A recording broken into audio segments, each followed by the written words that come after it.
باركر حدا معلت بإجرون دا تقعزه خلو حدا هاتش استباله كركر كلبي يركب نز كركر كلب دما أزي سلس فتوه اندا تخانخان يعبيو باركر نابس رح كخيد كله هاتش كل جيزي يزفانوه انتخونا جن حدا معلتي زي تحسب نجرا قاتيمو باركر كابت زخدو يتملسن انتخونا جن هاتش أبتا كل جيزي كوف زبللا بوتا خوينو اتأزيز فوتو وانو حدا معلت تملي سخمت إيلو تسفى بمقبار صحاين نفاسن اندا تفرارقو ببزح قدلي ننويح عمتات نوان أخت بيو يجمر سلام جايس لو ما عنت دما هاتشي كوزر استا اب حق انيا تاريخ استمر كست فيلم يحيزلكم مزيزلخو كاب مجمر تا كساب موداتا ازيا سلت مسد كساب موداتا نختري ايوان دا عدمكوهم نابتا فيلم خحلفكم ازا فيلم خجمر كلا اب حدا بيت تمرتي تمهارو قلعو اب كفلهم كوينوم نصوم ناي جيجنا تاريخ زبلوو ناب قدميت انداوصي ترخو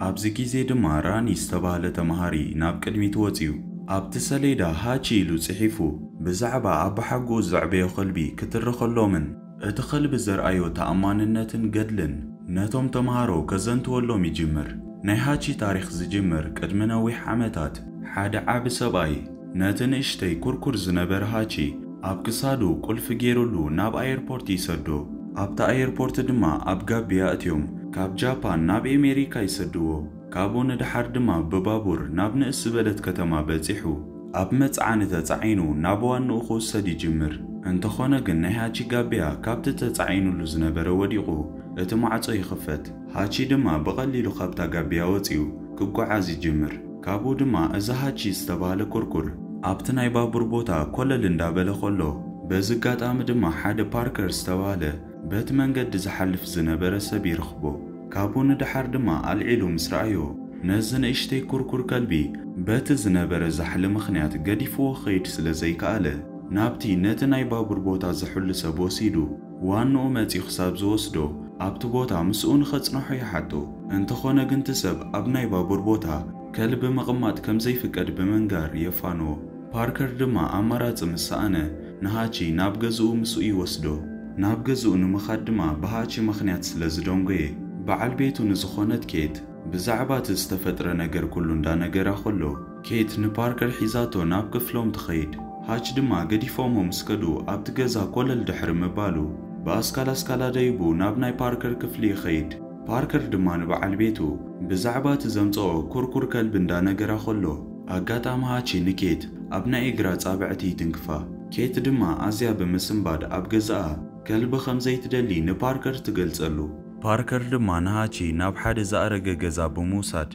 اب حد عبي زبلباكو مدق اسنصيفو نهاچي ابتباكو يتو مشت دما متان كيقرر استخالو نجر يقبرلو كابون دحر باركر تمليسو ناب غزو يخيد اب زغصل معلت دما نباركر غوال زخونت عندي استبالت مسهاچي كتتصاوت تجمر نتن اشتي كلب دما ازيات فتو باركر نهاچي كابت غزا خوصو ولا كوات زيدلي كيت نتخركر سئل سئيلا نتسئلو دما امنقد اندالتفت وانو خدل تجمر باركر دما سمون ملو نتسئلتات حيزو كخلل يجمر ناب حد عبي ناي مصحفتي مشيت دكان دما اتيو نتاوانا نايت غزا نهاچي نختغزو كردادا اولا كوات فتنه نايتاوانا نايت غزا زخونت حنت دمو بحرقان نهاچي كتهارمو مسجمرت اتاوانا نايت غزا حسابا غيرا نهاچي خمزي تغزو تنغرو كومو دما باركر نهاچي نابناي معبي ناي خلابات يوسدو انتخونه جن نايتو مخلابات تغاصاصار زخونه سب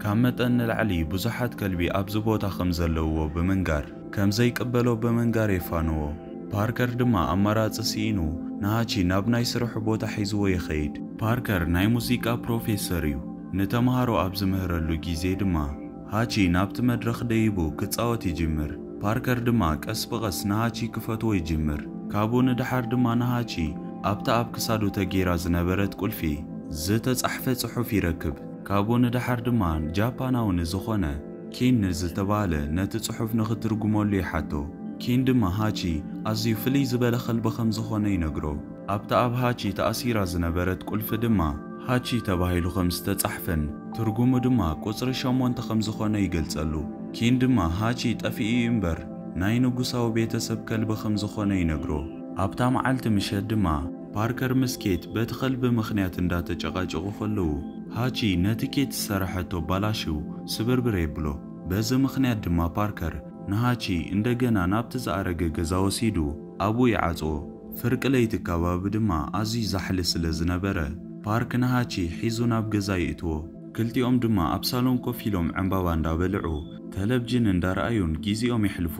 ንጽባሐይቱ ንግሆ ድማ ፓርከር ንሃቺ ከመይ ገይሩ ኩዕሶ ክሕዝ ከም ዘለዎ እንዳምሃረ እቲ መዓልቲ የሕልፎ። ኬትን ጓላ ኣንዲን ድማ ፓርከር ምስ ሃቺ ክሳብ ክንደይ ሕጉስ ከም ዝኾነ ይሪኣ። ኣብኡ ኸላ ድማ ኬት ካብ ሓደ ሰብ ቴሌፎን ተደዊሉላ ነቲ ኸልቢ ባዕሉ ክዕብዮ ከም ዝኽእል ይነግራ። እንተኾነ ግን ፓርከር ንሃች ኣዝዩ ስለ ዝፈተዎ ካልእ ሰብ እንተደኣ ወሲድዎ ከም ዝሓዘን ተረዲእዋ። በቲ ዝሓተታ ሕቶ ክትሰማማዕ ኣይከኣለትን። ቁሩብ ዓመታት ድሕሪ ምሕላፉ ድማ ሃች ኣብዚ ግዜ እዚ ዓበ ኸልቢ እዩ ኾይኑ ፓርከር ናብ ዝኸዶ ምኽታል ድማ ልምደኢሉ ይሕዞ። ፓርከር ናብ ስርሑ ክኸይድ ከሎ ዋላ ሃቺ በቲ ሓጹር ካልእ ጉድጓድ ፊሒሩ ክሳብ ኣብቲ ናይ ባቡር ቦታ ይኽተሎ። እዚ ዝረኣየ ፓርከር ድማ ንሃቺ ናብ ገዝኡ ቐልጢፉ ይመልሶሞ። ምስ ኬት ገዲፍዎ ይኸይድ። ሃቺ ንኬት ዋላ ስለ ዝፈትዋ ምስኣ እንዳተፃወተ የዘናግዓ። ናይ ምሸት ኣከባቢ ምስ ኮነ ድማ ሃቺ ካብቲ ገዛ ዘሊሉ ወፂ እንዳጎየየ ናብቲ ናይ ባቡር ቦታ ዝወስድ መንገዲ እንዳተኸተለ ኣብቲ ቦታ ምስ በጽሐ ኣብቲ ፊት ሰባት ካብ ባቡር ወሪዶም ዝወፅሉ ማዕጾ ኮፍ ኢሉ ንዋንኡ ክጽበይ ይጅምር። ፓርከር ድማ ካብቲ ናይ ባቡር ቦታ ምስ ወፀ ንሃች ኣብቲ ቦታ ብምርኣዩ እንዳተገረመ ንዋንኡ ናፊቑ ዝወዓለ ሃቺ ግን ዘሊሉ ይሕቆፎ። ሓደ ኣብቲ ቦታ መግቢ ሸይጥ ዝነበረ ሰብ ድማ ሃች ኣብዚ ቦታ ካብ ዝመጽእ ነዊሕ ሰዓታት ከም ዝሓለፈ ንፓርክ ይነግሮ።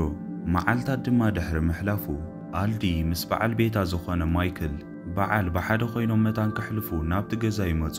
ማይክል ሓፋር ሰብ ስለ ዝነበረ ንፓርከር እንዳፈረሐ ይዘራርቦ። ካብኡ ንድሓር ድማ ሃች ኩዕሶ መታን ከምጸሉ ዝተኸኣሉ እንዳፈተነ ኸሎ ፓርከር ሃች ነታ ኩዕሶ ሒዙ ከምዘይምጸሉ ይነግሮ። ምኽንያቱ ናይ ካልእ ሰብ ትእዛዝ ዘይኮነስ ናይ ፓርከር ትእዛዝ ጥራይ ዝቕበል ነይሩ። ፓርከር ድማ እዚ ኣጋጣሚ ብዛዕባ ሃች ንዓርኩ ኬን ይነግሮ። ኬን ድማ ሃች ኣዝዩ ኩሩዕ ከልቢ ከም ዝኾነን ሃች ንፓርከር ጥራይ ዝእዘዞ ንዕኡ ኣዝዩ ስለ ዝፈቶ ከም ዝኾነ ይነግሮ። ኣብ ዝቕጽል መዓልቲ ፓርከር ንሃች ክሳብ ኣብቲ ናይ ባቡር ቦታ ተኸቲልዎ ንኽመጽእ ይፈቕደሉ። ብሓደ እንዳተፃወቱ ድማ መንገዶም ይቕጽሉ። ፓርከር ናብ ስርሑ ድሕሪ ምኻዱ ሃቺ ብዘይወላ ሓንቲ ጸገም ናብ ገዝኡ ተመሊሱ ይኸይድ።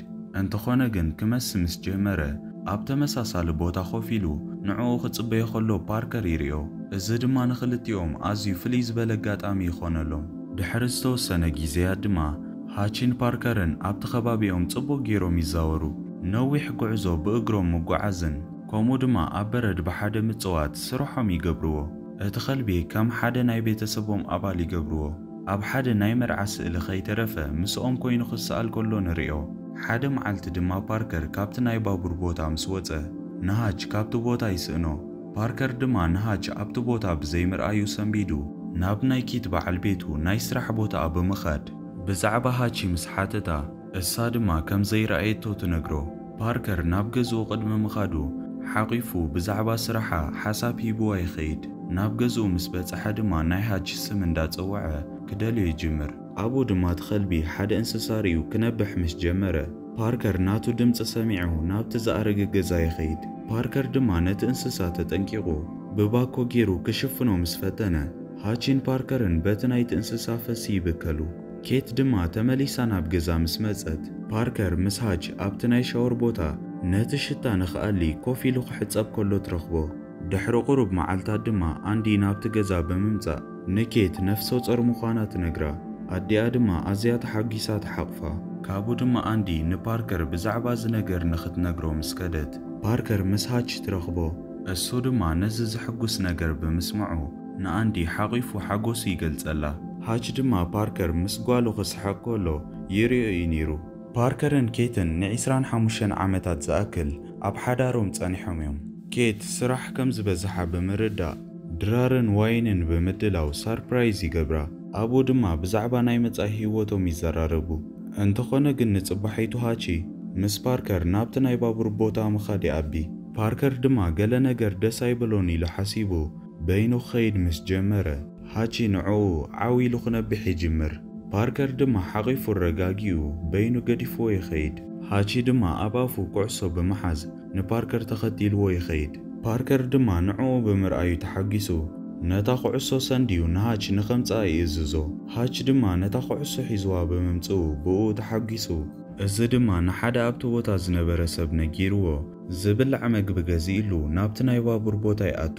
እንተኾነ ግን ሃቺ ፓርከር ናብ ናይ ስርሑ ቦታ ንኽኸይድ ብፍጹም ስለ ዘይደለየ እንዳነበሐ ነቲ ከባቢ ምስ ረበሸ ፓርከር ተመሊሱ ብምምፃእ ሓቂፉ ተፋኒዎ ናብታ ባቡር ገዲፍዎ ይኸይድ። ሃች ድማ ደስ ዋላ እኳ ተዘይበሎ ብዓይኑ እንዳጠመተ ይፋንዎ። ኣብታ መዓልቲ ድማ ፓርከር ንተምሃርኡ ብዛዕባ ሙዚቃ እንዳምሃሮም ከሎ ካብቲ ኮፍ ኢሉሉ ዝነበረ ተሲኡ ኣብቶም ጎንቶም ተምሃሮ ኮፍ ይብል። እንተኾነ ግን ካብቲ ኮፍ ኢሉሉ ዝነበረ ምስ ተስአ ሽዑ ንሽዑ ወዲቑ ኣብኡ ከሎ ድማ ህይወቱ ይሓልፍ። ሃቺ ድማ ንፓርከር ክሳብ ዝመጽእ ኣብታ ቦታ ኮፍ ኢሉ ክጽበዮ ይጅምር። ፍርቂ ለይቲ ምስ ኮነ ድማ ማይክል ብምምጻእ ናብ ገዝኡ ይወስዶ። ኣብ ዝቕጽል መዓልቲ ምስ ወግሐ ድማ ኣንዲ ፓርከር ከም ዝሞተ ንሃቺ ትነግሮ። ከምኡ ድማ ከምቲ ፓርከር ዝካናኸኖ ንዕኡ ባዕላ ክትካናኸኖ ትጅምር።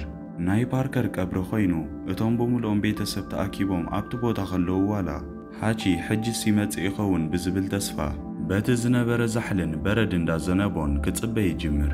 ካብኡ ድማ ካርል ገዛ ንኽኸይድን ፓርከር ተመሊሱ ከም ዘይመጽእን ተሰምዓኒ ኢሉ ይነግሮ።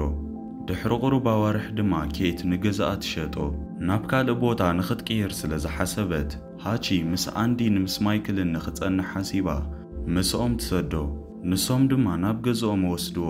እንተኾነ ግን ሓደ መዓልቲ ሃቺ ካብቲ ገዛ እንዳጎየየ ወፂኡ ምስ ከደ ማይክል ንዕኡ ክኽተሎ ብዝተኻእሎ መጠን ዋላ እኳ ተፈተነ ግን ከርክቦ ኣይከኣለን። ሃቺ ድማ መንገዲ ባቡር እንዳተኸተለ እንዳኸደ ከሎ ኣብ መንገዱ ምስ መሰዮ ኣብ ሓንቲ ጉድጓድ ተሓቢኡ እቲ ምሸት ኣቡ ይሕልፎ። ንግሆ ድማ ናብቲ ናይ ባቡር ቦታ በፂሑ ከምቲ ዝለመዶ ኣብታ ናይ ኩሉ ግዜ ቦትኡ ኮፍ ይብል። ኩሎም ኣብቲ ቦታ ዝነበሩ ሰባት ድማ ንዕኡ ደጊሞም ኣብቲ ቦታ ስለ ዝረኣይዎ ኣዝዮም ይግረሙ። እቲ መግቢ ሸይጥ ሰብ ድማ ሃች ጠሚ ስለ ዝነበረ ንእሽተይ ዝብላዕ ይህቦ። ካብኡ ንድሓር ግን ኣንዲ ንማይክልን ናብቲ ቦታ ስለ ዝመፁ ነቲ ኸልቢ ንዕኦም ይረክቦም። ንሶም ድማ ናብ ገዛ ዋላ እኳ ተወሰድዎ። እንተኾነ ግን ኣንዲ ሃቺ ሕጉስ ከም ዘየለ ስለ ዝረኣየት ከም ትፈትዎ ብምንጋር ነቲ ማዕጾ ምስ ከፈተቶ ንሱ ድማ እንዳጎየየ ካብቲ ገዛ ወፂኡ ናብቲ ናይ ባቡር ቦታ ኸይዱ ድማ ኣብታ ቦትኡ ኮፍ ይብል። ኩሉ ግዜ ድማ ኣብታ ቦታ ኮፍ ኢሉ ንዋንኡ ክጽበ ድሕሪ ምውዓሉ ምስ መሰየ ናብ ሰብ ዘይብሉ ቦታ ኸይዱ ኣብኡ ይድቅስ። ኣብቲ ከባቢ ዝነበሩ ሰባት ድማ ኣዝዮም ስለ ዝፈትውዎ ንኸይጠሚ መግቢ እንዳሃቡ ይተሓባበርዎ። ሃቺ ድማ በቶም ብባቡር ዝንቀሳቐሱ ሰባት ፍሉጥ እንዳኾነ ይመጽእ። ካብኡ ድማ ሓደ መዓልቲ ሓደ ጋዜጠኛ ብዛዕባ ሃቺ ነቲ ናይ ባቡር ቦታ ዝሕሉ ሰብ ይሓቶ። እቲ ነቲ ናይ ባቡር ቦታ ዝሕሉ ሰብ ድማ ዋንኡ ቅድሚ ዓመታት ከም ዝሞተን ካብቲ ሽዑ ግዜ ጀሚሩ ዋንኡ ንኽመጽእ ተስፋ ብምግባር ይጽበዮ ከም ዘሎ ይነግሮ። እቲ ጋዜጠኛ ድማ ንሃቺ ስእሊ ብምስኣል ናቱ ታሪኽ ኣብ ጋዜጣ የውፅኦ። ካብ ዝተፈላለየ ከተማታት ድማ ንሃቺ ንኽርእዩ ብዙሓት ሰባት ክመጹ ይጅምሩ። እቶም ሰባት ድማ ዝተፈላለየ ጊፍቲ ክህብዎ ይጅምሩ። ከምኡ ድማ ሓደ መዓልቲ ኪን ንዕኡ ንኽርኢ ናብቲ ቦታ ይመጽእ። ነቲ መግቢ ሸይጥ ሰብ ድማ ነቲ ታሪኽ ከም ዘንበቦን ምስቲ ዘዕበዮ ፓርከር ይፋለጡ ከም ዝነበሩ ይገልጸሉ። ንሃቺ ድማ እንዳሓለወ ብምክንኻኑ ብኦም ከም ዝተሓጎሰ ይነግሮም እሞ ናብቲ ኸልቢ ቀሪቡ ብናይ ጃፓን ቋንቋ ነቲ ዘዕበዮ ዋንኡ ክሳብ ዝደለዮ ግዜ ክጽበ ከም ዘለዎ ንሃቺ ነጊርዎ ይኸይድ። ሃቺ ድማ ኣብቲ ናይ ባቡር ቦታ ዝናብ ዛሕሊ ፀሓይ እንዳተፈራረቆ ብብዙሕ ገድሊ ንዋንኡ ምጽባይ ናተይሉ ይሕዞ። ድሕሪ 9 ዓመታት ድማ ኬት ናብቲ ከተማ ትመጽእ። ነቲ ዝኸፈተቶ ስራሕ ሓሪኣ ድማ ናብቲ ናይ ቀደም ገዛኣ ትኸይድ። ንኪን ድማ ኣብቲ ፓርከር ዝተቐበረሉ ቦታ ትረኽቦ። ብኻልእ ወገን ሃቺ ድማ ኣሪጉ እቲ ዋንኡ ክከናኸኖ ከሎ ጽሩይ ዝነበረ ኸልቢ ሕጂ ግን ረሲሑ ኣዝዩ ዝደኸመ ይመስል። እንተኾነ ግን መዓልታዊ ናብቲ ናይ ባቡር ቦታ ምምጻእ ኣይቋረፀን ነይሩ። ኬት ድማ በቲ ናይ ባቡር ቦታ ከባቢ እንዳኸደት ከላ ንሃች ኣብቲ ቦታ ብምርኣያ ክትኣምን ኣይከኣለትን። ምስኡ ድማ ቁሩብ ግዜ ድሕሪ ምሕላፋ ተመሊሳ ናብ ገዛኣ ትኸይድ። ካብኡ ድማ ንወዲ ጓላ ዝኾነ ራኒ ብዛዕባ ናይ ሃቺ ታሪኽ እቲ ምስኦም ዘሕለፉ ጽቡቕ ግዜያት ብዝነበረ ናቱ ስእልታት እንዳተሓገዘት ጽቡቕ ጌራ ተዘንትወሉ። ካብኡ ድማ በዓል ናይ ክሪስማስ ይኸውን። ሃቺ ድማ ኣብታ ቦታ ኮይኑ ምስ ፓርከር ዋንኡ ዝሕለፎ ጽቡቕ ጊዜያት እንዳዘከረ ተኪዙ ኸሎ እዚ እሙን ከልቢ ኣብዚ ህይወቱ ይሓልፍ። ራኒ ድማ ነቶም ተምሃሮ ብናይ ኣባሓጉኡ ፓርከርን ሃችን በዚ ታሪኽ ምኽንያት ፍልይ ዝበለ ተዘክሮ ከም ዘለዎ ይገልጸሎም። ብተመሳሳሊ ራኒ ድማ ንሃች ዝመስል ከልቢ ባዕሉ ክዕብን ነዊሕ ግዜ ድማ ምስቲ ኸልቢ ክሕልፍ ይጅምር። እታ ፊልም ምስ ተወድአት ድማ እቲ ናይ ባሓቂ ሃቺ ን9 ዓመታት ካብ 1925 ክሳብ 1934 ዓመተ ምህረት ነቲ ዝዕበየ ዋንኡ ይጽበ ከም ዝነበረ ይነግረና። ከምኡ ድማ ብተኣማንነቱ ምኽንያት ኣብ ጃፓን ንዕኡ ዝቆመሉ ሓወልቲ እዩ። እዚ ኸልቢ ድማ ብዛዕባ ተኣማንነትን ፍቕርን ጽቡቕ ጌሩ የርእየና።